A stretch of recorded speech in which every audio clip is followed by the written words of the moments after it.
Something interesting has happened around gym culture. A lot of people have started to associate weightlifting with a certain kind of online masculinity.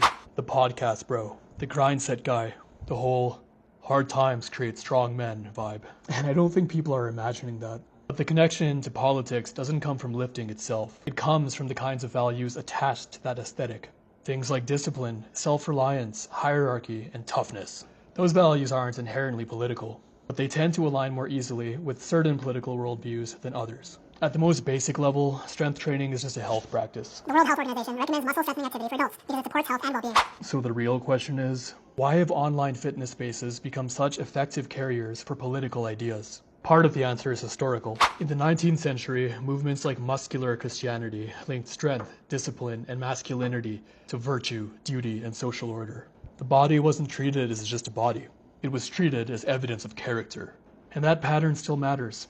The body is one of the most immediate ways people experience control and agency. When work feels unstable, institutions feel hollow, and a lot of life feels out of your hands, the body can start to feel like the one thing where effort still produces visible results. Repetition, discipline, and progress. The body becomes a site of moral inscription, a place where people read identity, worth, and even worldview off of physical form. What's new is how this gets mediated online.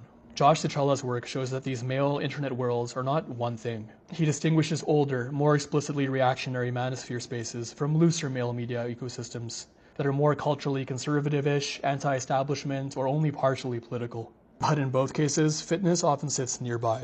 It exists in an environment where gym content, masculinity, entrepreneurship, status, and politics can all bleed into one another. A workout clip sits next to a rant about masculinity. A physique transformation sits next to commentary about weakness, hierarchy, or cultural decline. Over time, those associations stick. That's how a space that is not political in itself can start to feel politically coded. There's also a masculinity dimension here.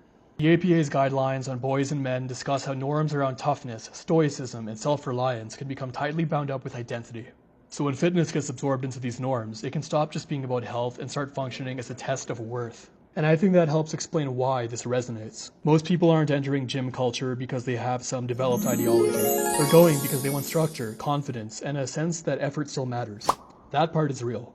But once those desires get routed through online ecosystems that also carry messages about hierarchy, gender, national decline, or anti-liberal resentment, fitness can become more than exercise. It becomes a medium through which broader ideas get smuggled in. So what we may be seeing is not that weightlifting is becoming right-wing. It's that online spaces associated with fitness have become effective vehicles for transmitting broader social and political messages. Hi, I'm Hassan Pirbai. For more leftist anti-imperial content, please like, follow, share, and subscribe.